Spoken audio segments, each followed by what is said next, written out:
Alrighty, good morning everyone, happy Friday, and welcome back to the Find Your Place podcast. Today is Friday, June 17th, the sun is shining, it's beautiful outside, and we are so excited to have two very special guests with us here today who I've had the pleasure of knowing for 10 years. And if you're in the world of real estate or you're in the Toronto dance scene, it's very likely that you've either worked with or learned from one of these, or even both, incredibly talented people. And when I think of this power duo, who are actually partners in life, dance, business, I think of the word versatility. Yes. And whenever they do work for their clients or even their students, they always make sure that there is that little twist added, a sprinkle on top, and so that whatever it is that they're showcasing, it is always done to the best of their ability. And so Bianca and I are very excited to have two special people with us here today. We introduce you to Andrea, Hanak, and Clifton, Stennett. Welcome. Tune in the clapping. Yes. Thank you all for having us. We feel extremely excited and honored to be here. Right, super excited. Yes. We're happy to have you guys here. So Bianca and I were together a few weeks ago, and we were talking about, all the topics that we'd like to address with you guys. And I was saying how I think the both of you have very interesting journeys, both on an individual level and as partners. So considering the name of the podcast is the Find Your Place podcast, we thought it'd be neat to have you guys share and we can all discuss how you guys got to where you are today and how you found your place in all of the things that you guys do, because there's, like I said, one thing that really stands out about you guys are very versatile. And I love how you bring in your skills in other spaces and fields and you bring that into the work that you guys do. So how about you guys start us off, give us a little introduction of who you guys are, and then perhaps let us know how you guys met. You don't have to say the whole story. And her perspective or my perspective? Both. And then, so we'll leave it to you guys. Okay, well, Lover, you first. Well, I was born and raised in Hungary, so I'm actually Hungarian as they come. And when I was about 18 years old, I moved to Canada. It was a very quick decision. It was either staying in Hungary or living the North American dream. And it didn't take me long to decide which one I wanted to do. So I landed from Budapest to Barrie, actually. Went from B to B. It was a very different cultural experience, but I always knew that I wanted to inch my way back to a larger city and to immerse myself in culture. So, going through college in Barrie, I realized that I wanted to just be closer to Toronto. While growing up, I've always been passionate about two things, and one was dance. I loved watching dance. I was never a trained dancer growing up, so not as a young person. I was never given any classes or whatnot, but I loved dance. I loved everything about it. I loved the movement. I loved the expression, the discipline, and obviously, performance qualities and just the joy of dancing, essentially. And then, ever since I was a little girl, I've loved houses. So I was one of those little girls who didn't read like Cosmo magazines. I had Architectural Digest when I was 11 years old.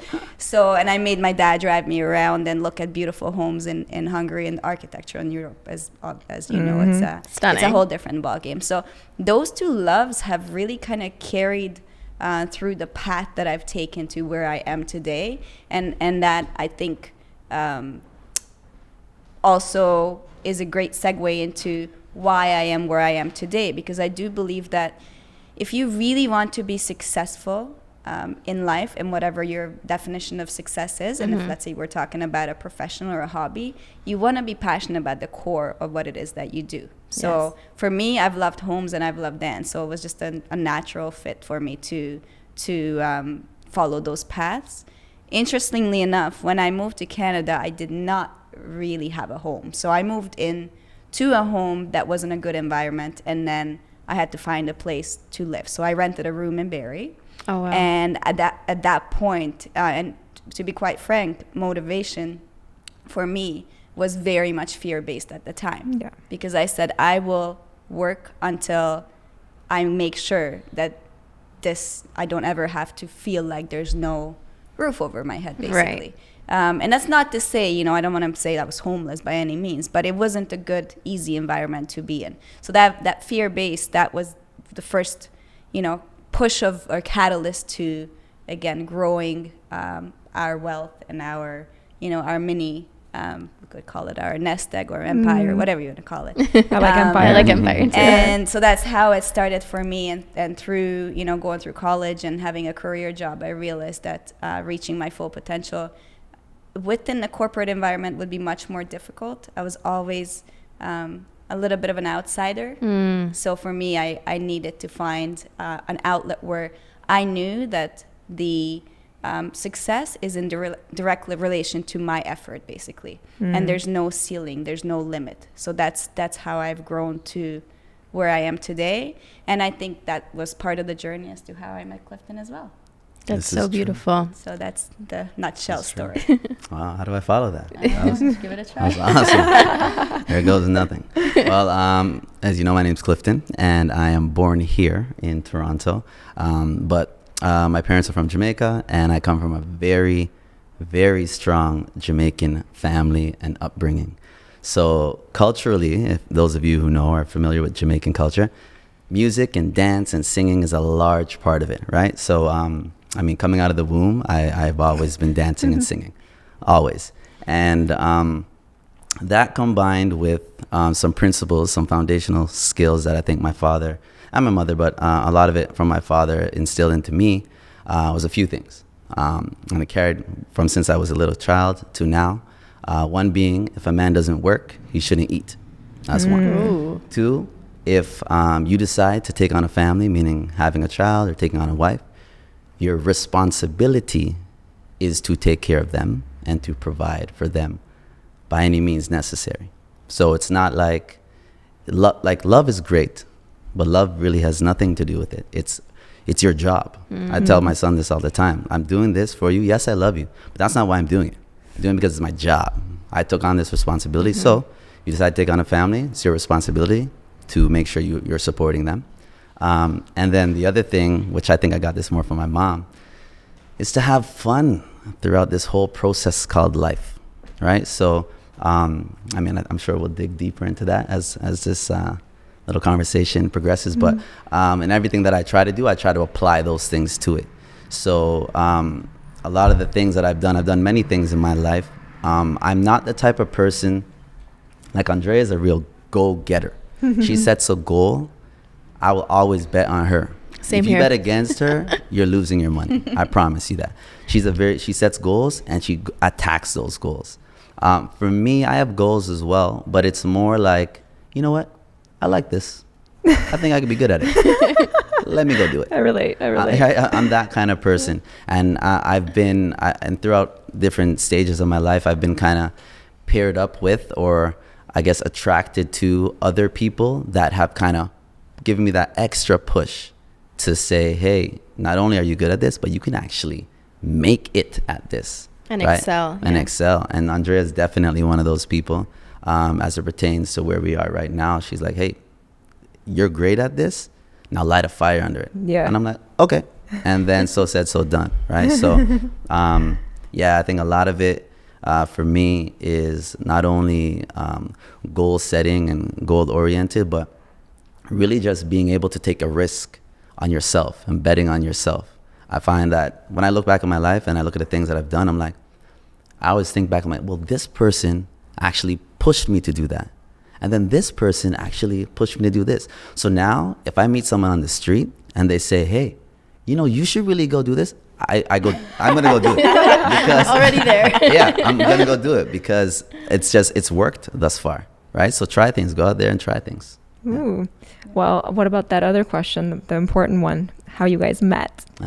Okay, so I'll give you my quick rundown. Okay. So this is what happened. So we met dancing, actually, at one of our very first dance classes, and that was 17 years ago now, believe it or not. It was 2005. Yeah, 17 years So ago. wait, first classes for both of you? One of the very first. Okay, cool. Salsa dance. Salsa. It was, Yeah. in Salsa. Yorkville at the time at Babalu. And so that's how we met, and we both are passionate about dance. At the time, I had just gotten out of a long relationship, And so one time he asked me if I wanted to go practice with him at Babalu. Yeah. And he fell into the wrong timing, unfortunately, because he would have been at that point one of the quite a few people at the time who would have been like, do you want to go on a date? Do you want to Yeah. And when you're nice, it can be misunderstood for a yes. So I was at the point where So she decided not to be where nice. I wasn't rude. I just said, hey. I was very matter of fact, which, by the way, I can be. I Yeah. can be very matter of fact, which can be misconstrued at times. So I'm always it's a work in progress. But anyways, so for clarity's sake, I said, I just got out of a relationship. For clarity's sake. So I have no interest in going on a date. And he's like, whoa, okay, fine, but that was just so to funny. go practice. Like literally, I don't even want to go on a date with him. Okay, that's fine. So then we became friends, and we danced on the same team for a couple of years, and I saw how he treated others, and so it wasn't like a love at first sight thing. It wasn't on my radar by any means. I don't know about him. He can tell you if I was on his radar or not. But you worked at that. It's time, patience. But for me, it was seeing on that team that we danced on how he was punctual, how he was reliable, how he treated others with respect and kindness, and he was always willing to help. And he didn't do it to impress me. It's just his innate nature. He's very altruistic. So that kind of was like, I was like, okay, all right. So we became closer friends, and then Now I she really wants to love go on a date. I really love that. that was The more like rooted in rationalization and goal setting, and the more altruistic and floaty Yes. dreamer. Oh, this is Right. beautiful. Yeah. And your version, Clifton? I mean, she's not too far off. It's pretty good.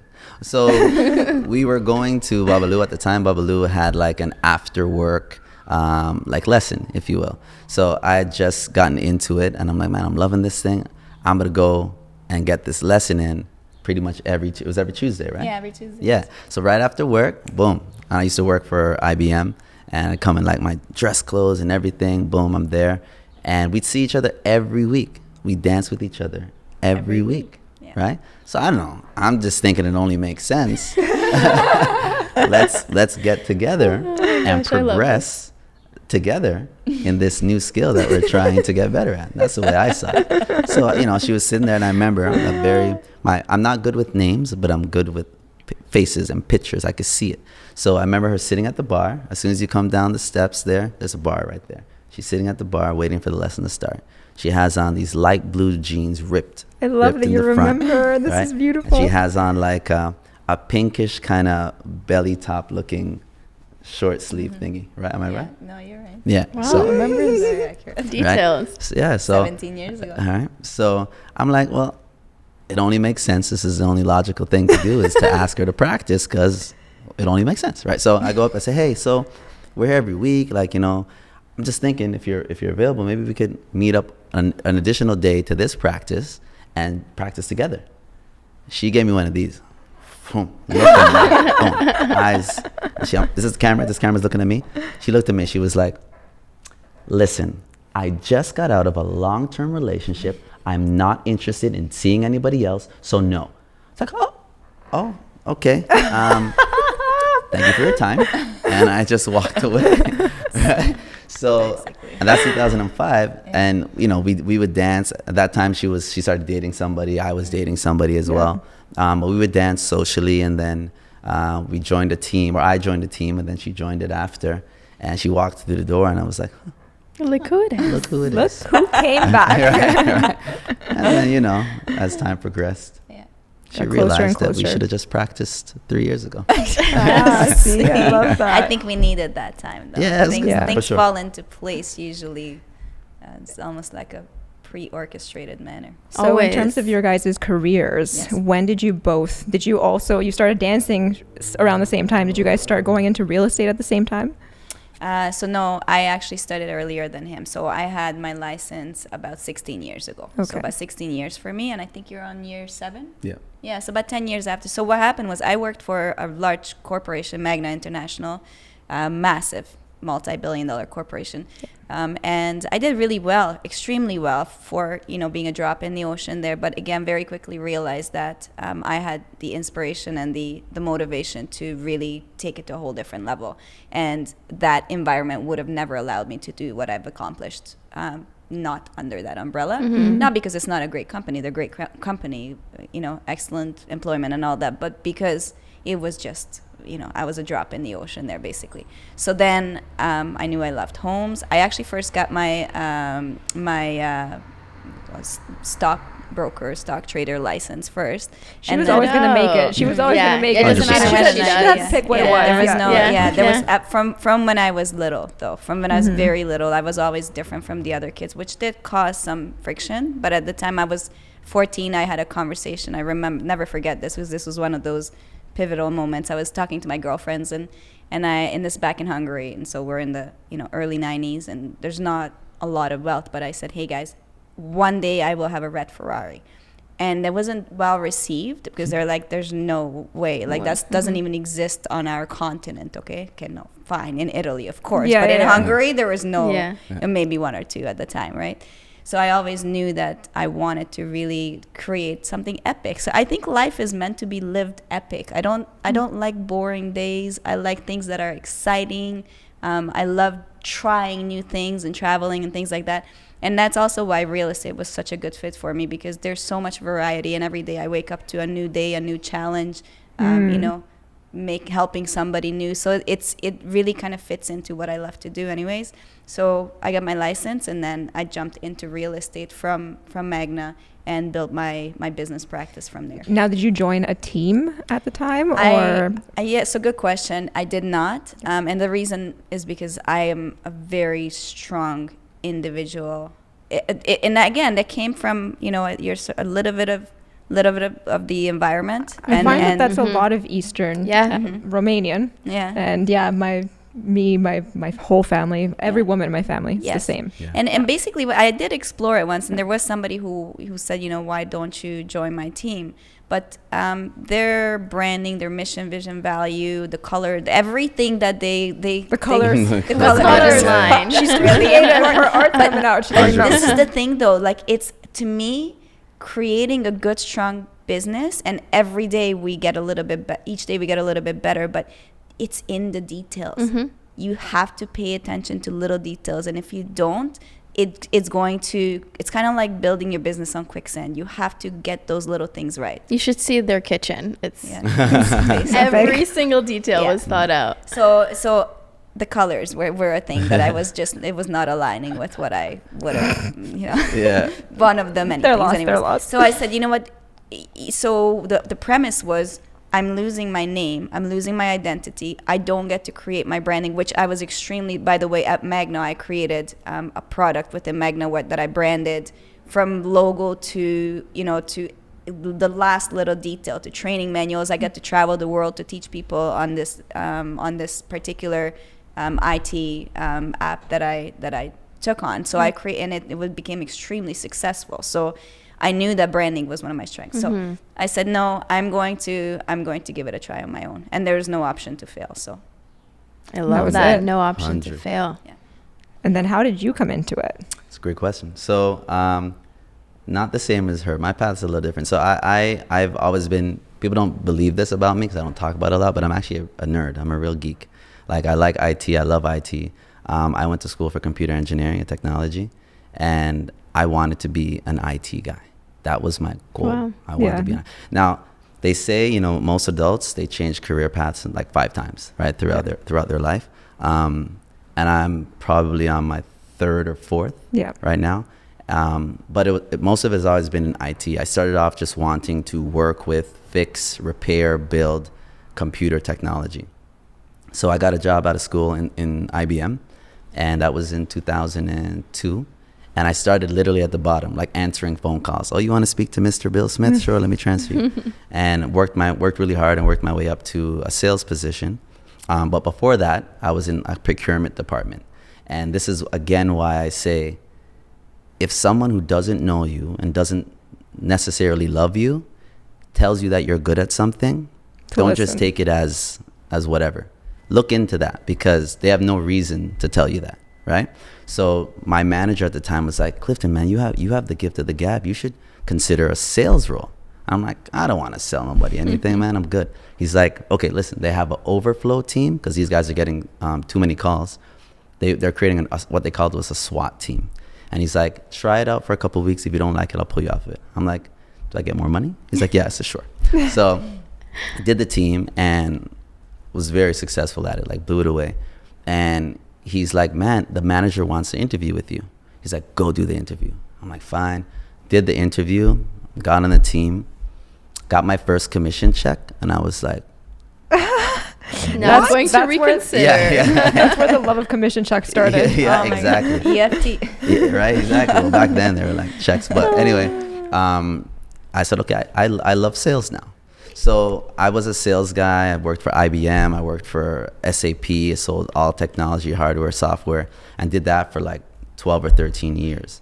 And halfway through that, we started dating. I remember when she just got her license, she started doing real estate. Every year she was like, you need to do real estate.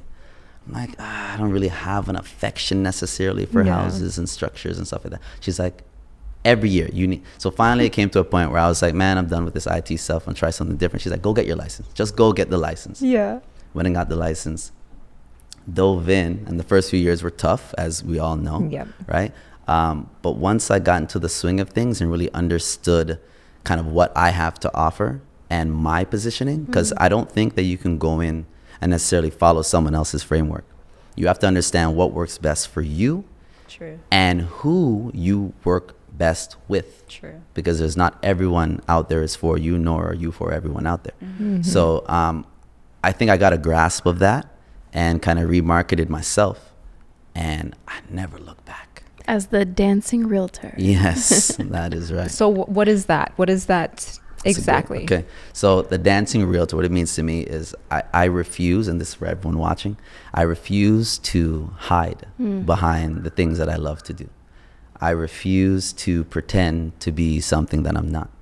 I only want to work with people that want to work with Clifton, not some guy who's named Clifton trying to be somebody else, right? I feel that everyone that I work with, they either were or have become really close to me. So what I've learned throughout sales back in my IT days, there's two kinds of salespeople. There's transactional salespeople and there's relationship salespeople. I started with transaction, but what I found, and my manager would always tell me this back in IBM, I was calling back my old people, just say, how's the laptop I sold you? We're not supposed to do that. It's a transaction. You sell, you move on. You don't talk to them again. Once I got into relationship sales in SAP, oh my God, it was the best thing for me, because I like to schmooze a little bit, go out for a lunch. How's it going? Go visit my clients. That's the type of seller I am. That's the type of agent you're going to get with me. Just because you sell, I help you find a house today, you're going to hear from me a month from now. You're gonna stuck hear with from him. Yeah. I'm No choice. Not even that you're with me. I'm still with you. Yes. Whether you want to be with me or not. Right? Well, that's authentically who you are, right? So it's first nature to you to be like that. Absolutely. So, and my dancing, as you know, Jessica, like I love my dance family. I love them to death. And I feel like He has 10 kids, by the way. yes, I do. Dance. This is true. And I feel like I create a rapport and a bond with people on a different level, both in dance and in real estate. And I felt at the beginning that I almost had to like shun that side of me, or kind of, what's the word I'm looking for? Like lock away that side of me. So people in this professional side, didn't know about it. And I said, no, why am I doing that? I refuse. I like to be happy and feel happy. I think that's one of the things that makes the both of you stand out. And, when you look at your work, when you present properties, you add that, and that makes it so much more exciting and engaging. Like the both of you, when I see your stuff, I'm like, yeah, okay. Like right away you're engaged, right? You're like, what's going on over here? What is he about? It's not the typical, hey guys, welcome to so-and-so, right? And you're able to kind of pull your skills and your passions and bring it all together. So I don't know, Dre, I remember even when you posted a reel once, You posted a video of you dancing with Bria and I believe someone else, and you were showcasing the property. That's your value proposition. You're like, hey, this is how I can do it differently. Yes. And if I met an agent who was a dancer, I think automatically I would connect with them as well, right? You're speaking a different language, and it's not all about the transaction. It's who's the person behind, the name. Yes. So I think it's beautiful you guys both do that. Why do you guys think that so many artists and people who are drawn to art are drawn to real estate? That's a good one. You want to go? You want to answer that first? You go first. That I'm going to say it's there's a few reasons. Yeah. I'm going to start with probably the one that maybe isn't the most attractive. Most people that are starting off in the arts are broke. Yeah. And, it's really hard, especially, I won't speak for other countries, but here in Canada, we don't really dedicate as much time, energy, and money to the arts. Even if you look at our school system and our sports programs and music programs, they're almost non-existent, right? So there's not really a huge marketplace already here for someone who's in the art industry.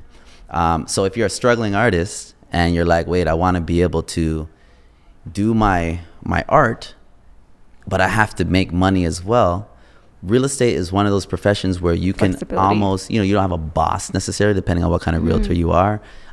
You can go and get your license at your own kind of leisure sort of thing. If you get the license, then you could kind of sell as much as you want. Now, I think that's the initial reason. It's not a good one, in my opinion, but it's the initial one because I think the entry point is easy, right?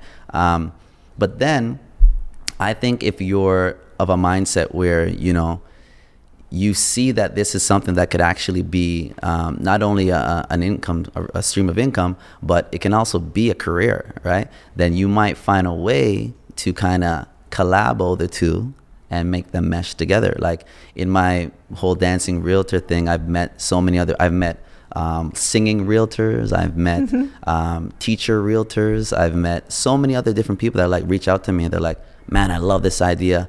I do this, but I'm also a realtor, and you just gave me, kind of the confidence to go forward and try to combine the two. So I think to answer your question, I think it's an easy entry point, but unfortunately, if you just see it as that, I think a large number of people don't end up being successful in it because they stick to that reasoning. And maybe part of it too is that they actually let the artist part fall away. That too. Yep. Right? Yep. Yeah, I totally agree with you. It's you don't see a lot of dancing lawyers or brain surgeons. I mean, and but that's because there probably are, right? There are, but also because the barrier of entry and the amount of work it takes to, become, let's say, one of those professions. You're literally years and years of study and tens and hundreds of thousands of dollars, right?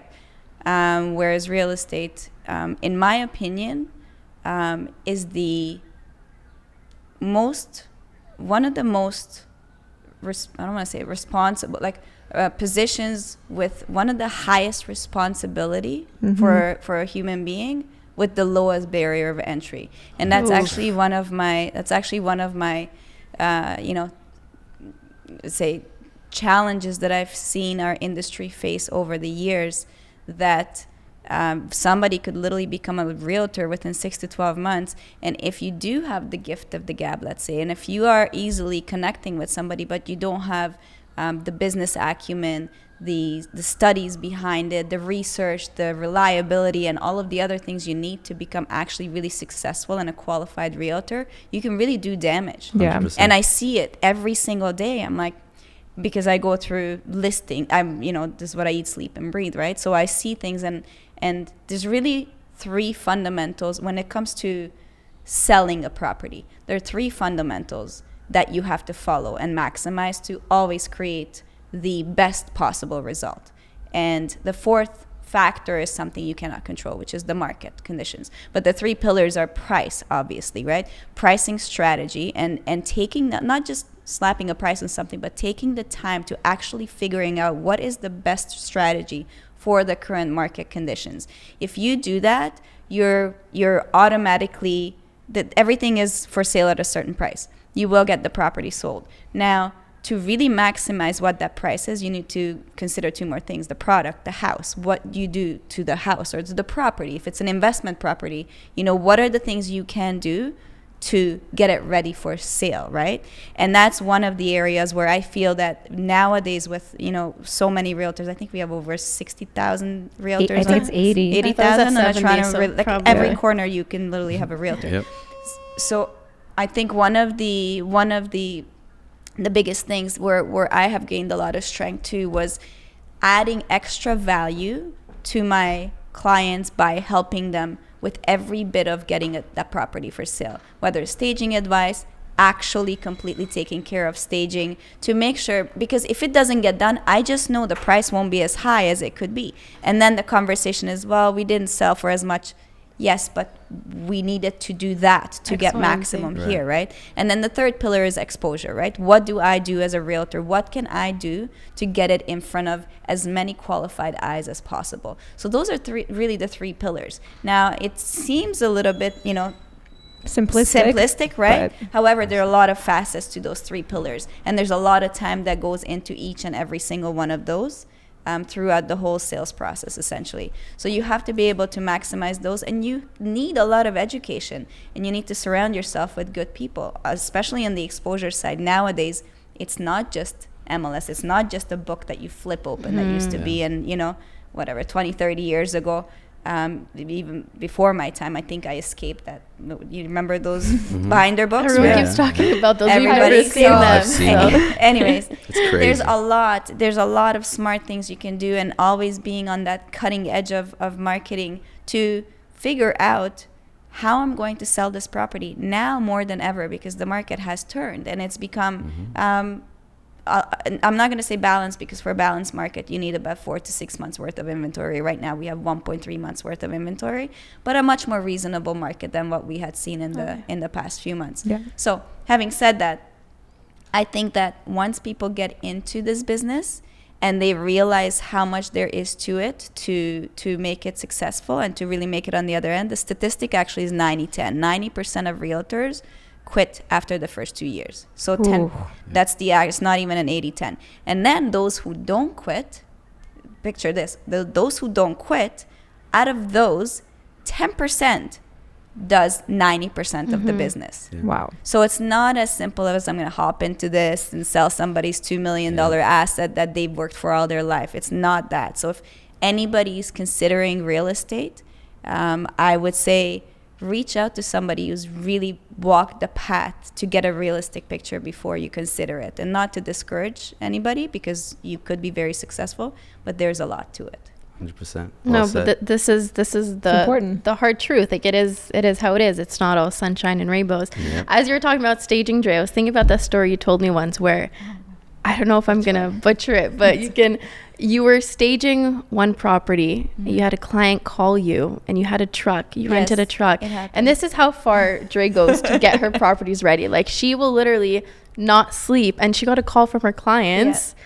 And she ended up taking the truck. I believe Kingy was with you, right? Yeah. And she drove across the city to go and stage that property. Sorry if I'm it's a good segue. So timing is everything in real estate, right? And this is another thing. You have to, because perhaps the misconception may be that, oh, you're your own boss, your schedule is so flexible.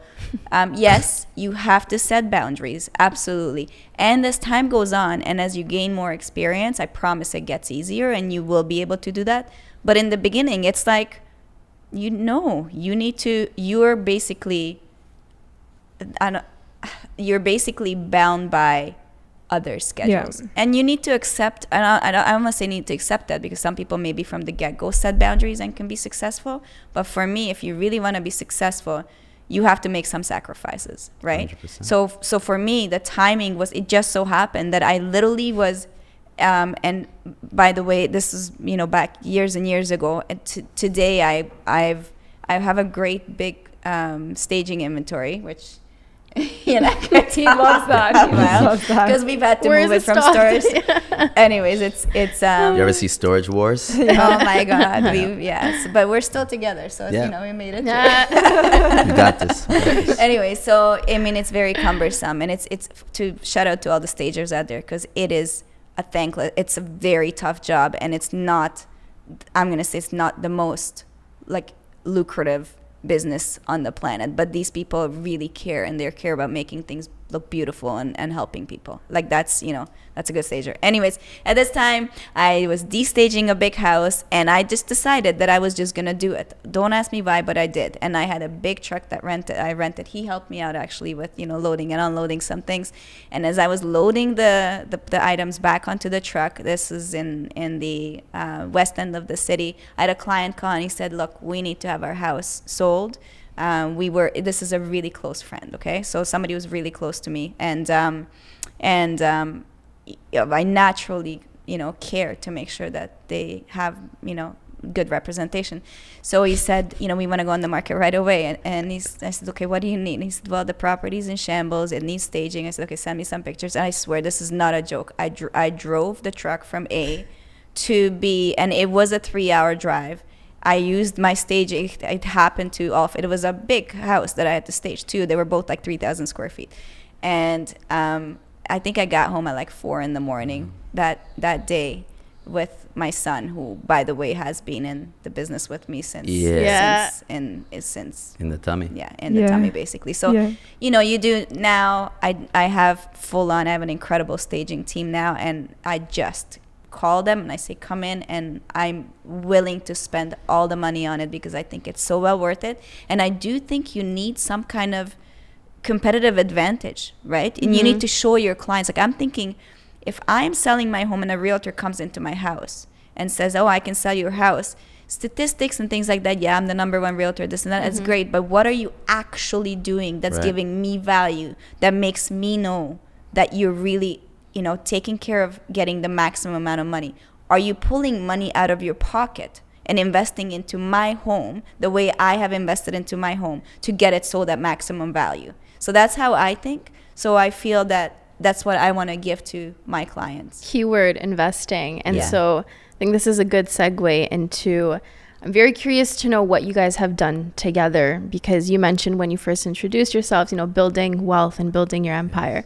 And I would love to talk about a project. So you guys went full circle. You were in Yorkville. You first met in Yorkville. Yeah. Now you guys are back in Yorkville. I didn't think of that. Yeah. Wow, Jessica. That's a good That. And I think what you guys did with your current property is phenomenal. And I think that's another thing to highlight, how your mind works differently than other people's. Like, it's just that creativity, and you said you love challenges and you put things together. So can you tell us a little bit about perhaps maybe any investments or projects that you guys have invested in, or even your own property that you have, and how you're able to kind of see a product and put it together to fit what it is that you guys are looking for? Can I start this one? Because I'd like to highlight you a little bit. So first and foremost, Andrea she sees the future in a lot of ways. So she can make certain predictions. It's the magic in that blood, in that Eastern European blood. Right? That's right. It's quite amazing, actually. So, she takes on some things where you'll look at it and you'll be like, this is absolute ludicrous. It's just, why are we doing this? Right? This was me. This was Clifton, before she did enough things that you were like, I know. I get it. I'll ride with it. Don't even tell me. Just do it, right? But honestly, I think she has been like the yin to my yang. So here's how I describe us to everybody. Andrea will be like, I'm telling you, there's water over that cliff. I'm just going to take a big run and jump into it. She's not going to look. She's going to run and jump into that cliff. I'll peek a little. No, I'm like, wait, let me take 2 days to walk down the other side, get to the bottom, put my foot in the water, make sure it's deep enough, make sure it's warm enough. That's me. That's me naturally, right? So I think the combination of the two of us has been like heaven sent, because it's balance. It's created some balance, right? Because there's some things where she's just like, whoop, and I'm like, well, come back a little bit, right? And then there's some things where I would just be standing here forever, right? And I'd be like, And she's like, come on, me. right? So I think that has been, a really good piece to the puzzle. Yeah, for sure. And I think the other thing is that when we talk about our lives as, children growing up and how we grew up, one thing that is, I think, universal for the both of us is that we always wanted to do well in life. I grew up in a household, I had both parents. It was a great household, had siblings, and there was nothing really crazy going on in my house. So we had a great life. But one thing that was tough is, for me, I saw my father, who passed away recently, last Christmas. He worked himself to sickness. He always struggled with bills, always struggled with money. I used to see him just always stressed out, and he never got to. He was a happy guy. He loved his music. My dad was a DJ, but he never got to really enjoy that part of life. He never got to enjoy his adulthood. When he was elderly, he didn't do anything. He was laid up in a hospital pretty much for the past 7-10 years, right? So I said to myself, ever since I was 13, I've been working, and I said, I refuse to be like that. I refuse to not be able to give my family and my children or myself a life of enjoyment. I want to be happy. So I need to do things now that I can plant those seeds so that when we get older, we can chill and enjoy life. And I think we're both on the same page. Very much so. Right? And with her, she's very aggressive in her execution. Right? I'm also, and we're both like this, but I think I'm aggressive as well, but she's like, I'm aggressive here, she's aggressive here, right? And on the other hand, I'm also very calculated on my end. I'm like, well, if we do that, what happens to these other things going down? It's that techie in you. Yeah, my brother's absolutely. the same way. It's like, hold up, let me do my calculations. Yeah, right. I mean, numbers wise, it's obviously all her, but in terms of risk assessment, that's me in my head. Well, what happens if we do this, right? What does that trigger? You know what I mean? So I think that approach and the combination of the two has definitely brought us to where we are today. But yeah, I just wanted to kind of start with that, lay that foundation. And if you want to. Yeah, no, it's very true, actually. So I think, again, this comes from initially fear-based. And I know I've said this a couple of times, but I'm not afraid to admit it. Motivation isn't something that lives in you. You know what I mean? It's just such an elusive concept, right? So for me, to be motivated, something needs to light a fire under you. There has to be a why. And I know that you relate to this as well, because I've heard you talk about this. And once it's there, and once you realize that you can do, the sky really isn't even the limit, then you're just excited to be on this journey of what's next, what else can I do, what exciting. And that leads into other things, like your ability to help others, on whether it's financial or your time.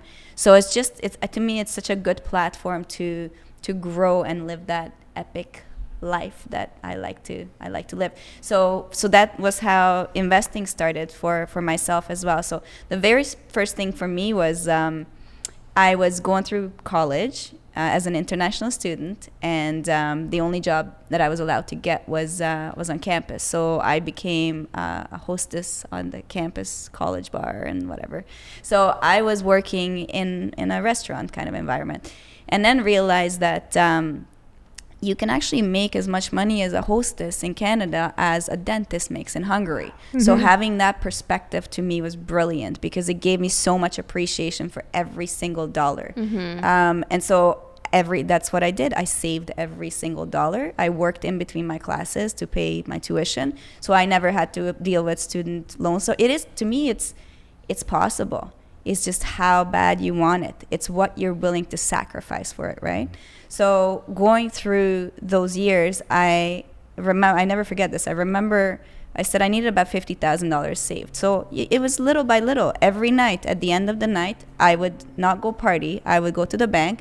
I would put my money in there, and I would put it on the little booklet that you put in the bank machine at this time. Oh, it must have felt so good seeing that. It did, and seeing that. And this is, by the way, I'm very analytical and numbers minded. And I think that if you write down your numbers, write down your goals, and they're in front of you, it's much harder to lie to yourself than just being in this, elusive space of, I want to make lots of money. What does that mean? What do you need? Why do you need lots of money? And what is that amount to what quality of life you need? So you have to quantify it, I think. Maybe it works differently for others, but for me, I needed to quantify these things, right? So once I've saved my first 50K, I said, okay, I'm going to buy my first property. And it was a struggle because, at the time, my income wasn't that great. The interest rates were 5-6%. They were higher than what they are today. Prices were obviously lower at the time. But I bought my first townhouse. And I was like, oh, how old were you? I did this. I was 23, 24, something like that. Yeah. All on your own, no help. No, zero help, zero loans, zero anything. It was just sheer, you can do it. Where there's a will, there's a way. Like if you have something in front of you, the how will come. You will make mistakes. You will have to jump through hoops and, steer up the path sometimes, but you will get there once you have something very clear goal in front of you. So bought my first townhouse, and then he actually moved in there, and then I said, hey, we had our first baby, Kingston, and we said, why don't we see if we can find a bigger property? And so we ended up buying a pre-construction home at the time that was way above what we wanted to do. But again, I remember, like, we had a heart-to-heart in the parking lot, and we both shed some tears. Like, I'm not afraid to say it. I cried that day because I was like, it's a big number, man. It's a lot of digits. But we said, you know what? We have 2 years until it closes, so we can come up with the payments. And it's almost like one forced savings. Yeah. So if you are, thinking about buying your first property, and let's say you are, making some money, and pre-construction could be an option for you. It really could be. And you really can do it. Again, it's what you're willing to sacrifice for it. Are you willing to take on a second job? Are you willing to not have your Starbucks and your whatever it is that, that every dollar counts towards that? And those little things add up. And there's a great Jamaican saying for that. What is it again? It was just so befitting. Yeah. I thought you were going to say every nickel make a muckle. There you go. Every nickel make a muckle. Yeah, so, sorry. I was like, I thought it was like right already. You gotta prep me on these things. So usually it's like, it's already in his head. Anyways, so long story short, that was the first property. That the next one was, pre-construction. And as I was starting to really grow in real estate and do well, I started to sell pre-construction projects, and I really got into investment properties and understanding how investments work and how to match up an investment to somebody's individual profile. And she was able to, I'm going to chime in and give it back to you, because this is now where she was able to educate me on this, because not anymore, but back then, I was really afraid of risk. Risk where... I'll risk something where I'm like, no, I'm going to get it. Like where I'm confident in, but I wasn't necessarily confident in that space. So when I moved into her place that she purchased in Richmond Hill, I had money saved because I worked at IBM and stuff, and it's just sitting there, just saving. Right? I had like $70K sitting in the bank. And she's not making any money. Yeah, she's like, what are you doing with that? Like, why is it? No, let's, and I'm like, right?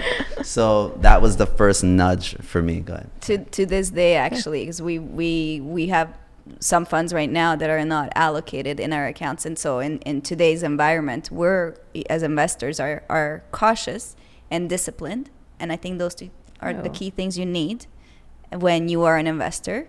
Especially if you're a new investor, you cannot get excited about everything. It's like you really have to pull back. And so we had these funds, and just right now we have unused a TFSA contribution room, and so we have enough properties right at this moment that are in all 3 lanes of investing, meaning pre-construction, assignments, and resale, that we feel like we don't want to buy a property right now. Not that it cannot be a great idea at the moment, but we wanted to keep our money a little bit more liquid. So we're putting it through a TFSA and then rolling it into a private mortgage, basically. So your returns are larger, great, and the money is fairly liquid, and you're sitting pretty, and you're not, the cons of owning real estate, which are all, they can be mitigated, but having tenants, managing a property, closing costs, being leveraged, getting mortgages, those are all things that are, that you have to carefully consider when you look at your whole portfolio. So we said, let's just put it through. We have our contribution room, and it's still going to be about a 20% return once you factor in the fact that you don't have to pay taxes on your return, because TFSA is one of the few great tools that we have in Canada that were government created by the government essentially. So that was something that we did on the first home. But even before that, actually, one of the first things that happened was his parents were living in Pickering, and so they needed a rental. Now Pickering was very scarce in decent, affordable rentals. Like all they could afford at the time was maybe $1,200 a month, and there was just nothing. So in my head, I'm like, there's got to be a solution. We got to be able to move them somewhere where they're comfortable. And I started looking. I'm like, well, what about things for sale? So I looked at condos, and condos at the time were really cheap in Pickering, really cheap. When was this? What year? 2013. And you looked at the payments, and you saw that the payments were pretty much more to the point where basically what they were paying at the time was the exact carrying cost. So what I did do was I looked at what the condo prices were. I looked at the building and Pickering's history, and I looked at the price increase over the last, I think when I went back 20 years actually. So I wanted to know what was the average annual appreciation, just to mitigate risk, because those are the things that you can do when you're investing. The idea is to minimize speculation. There's always a little bit of uncertainty. Again, I have a feeling like you ended up taking that course. Did you end up taking the CSE or the other course? I did, yes, I did, and I finished it and everything. But it wasn't. This really comes from, I actually think it comes from high school, to be honest with you. My education back in Hungary was very math analytical minded, and it was very high level actually. So my high school books were equivalent to my college books in Canada. So I went to a really specialized high school where math and analytics and things like that were just basically beaten into kids. Like that's what we lack here in Europe. You're just talking about. You either know or you don't. And some of those things I've learned carry to this day. They're extremely useful. So in any case, bought that condo, and I took Clifton. I said, look, this makes sense. Look at this unit. It was 700 square feet with parking and locker, Brock and 401 area, and it was $170,000. $170,000? Yeah, that's what it was. Wow. And you're thinking, man, we have our townhome where like, how are we gonna be able to? But just what I want to say is, like, if you take nothing else from this podcast, is dream bigger. Take that lid off because we don't know what we don't know, and I feel like we as humans are confined in this box, and we don't dare to just take the lid off and be like, but what if? So as a realtor, sorry, just jumping a little bit all over, but this is important. As a realtor in my first year, I aspired to be those that were like, in Royal LePage, the highest level is called Chairman's Club. I wanted to be in Chairman's Club. Now, Chairman's Club is the top 1% of like 16,000 realtors, so 160, and most of them have big teams or have been in the business for many, many years. So very tiny sliver of this community is like a young realtor with few years experience. But I was like, no, they can do it, I can do it. So just to see those big things, even though looking at the numbers and where you're coming from, and where where in our everyday lives we're always meeting people who are in a job where they're just like, man, I got a 3% raise this year, and you're within the corporate bands. I'm like, no, just take that off. There's so much more is possible, and you can do it, and you don't have to have a degree in whichever the major money earning professions are. So I took him to the condo, and I said, hey, what do you think of this? He's like, okay, but what about it? I'm like, well, here's the numbers. We can get a mortgage. We can get it approved. Here's the carrying cost. Here's the appreciation, the average appreciation. And at that point, I knew my numbers, right? And he was like, okay, there's nothing really. He's like, okay, so let's do it. So we did it. And it was the condo has tripled in value, actually. So the average appreciation since then has been about 14% in Pickering. Wow, that's great. Annually in the last 10 years. Another thing, too, that I think we continue to find out as we progress is, you don't know what you don't know, right?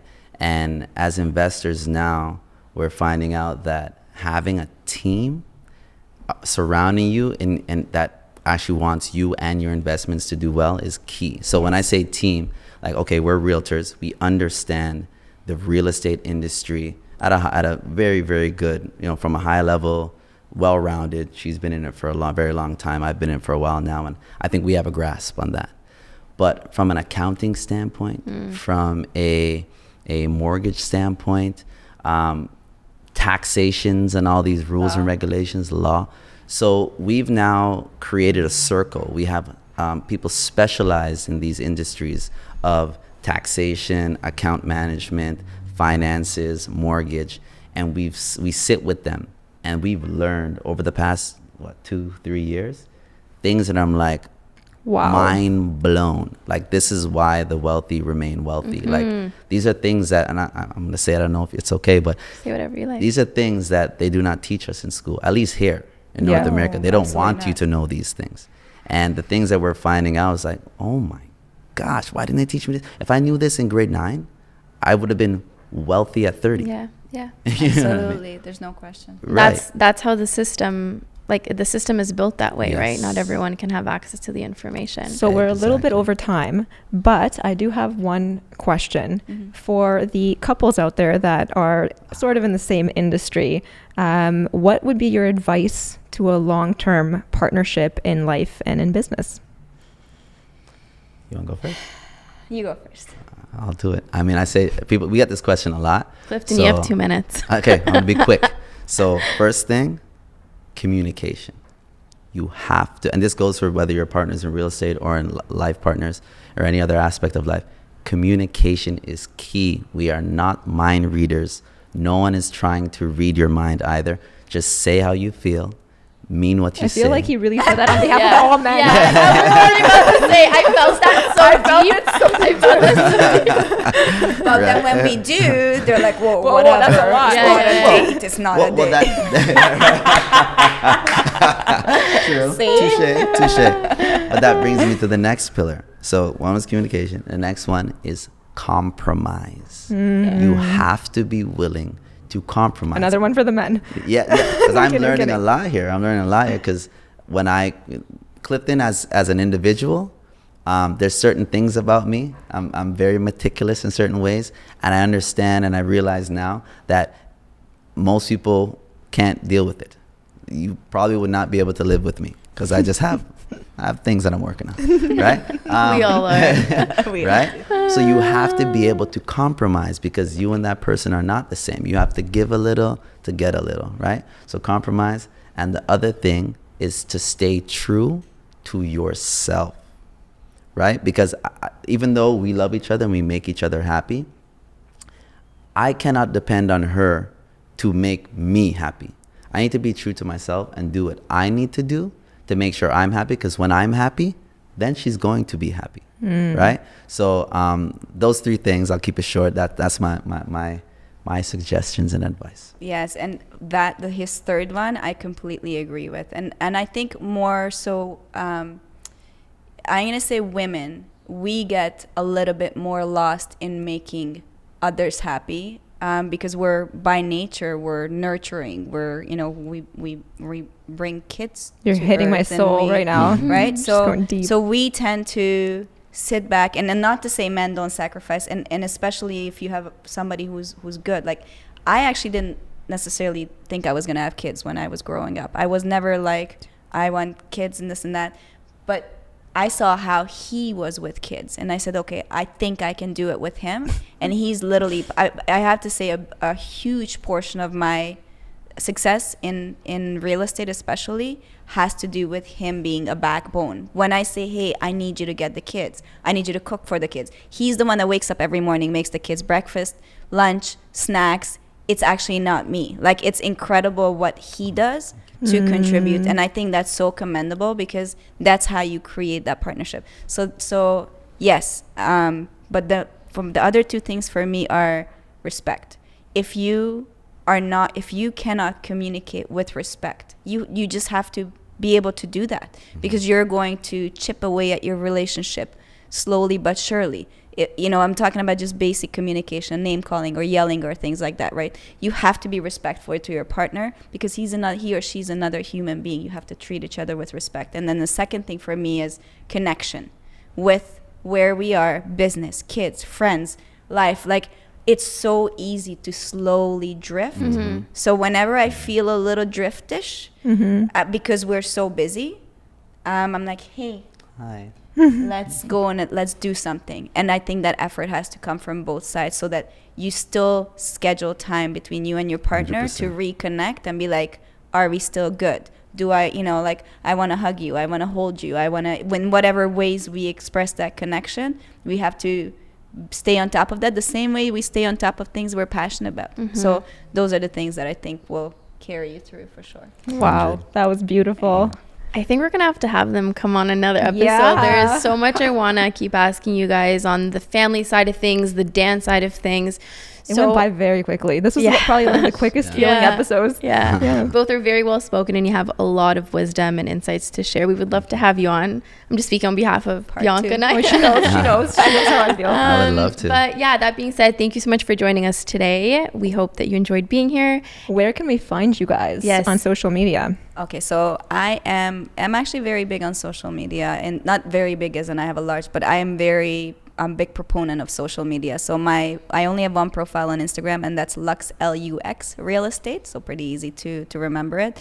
And of course, Andrea, Hanak. Google my name, and then you will see every link that basically will come up. Nice. So that's where you will find me. On Instagram, I am _dancing realtor. You can Google me, Clifton Stennett, and you will find all other associating platforms. Awesome. Alrighty. Thank you guys. Thank you guys too. so And we much. just want to say on behalf of both of us, I think you guys are doing an awesome job with this podcast. Not only is it fun and it's like a new spin on things, but it's also very informative. Yeah, so sure. keep it up. Thank you. Thank you. Loving it. Thanks for joining us, guys. Thank you for Until having us. next time.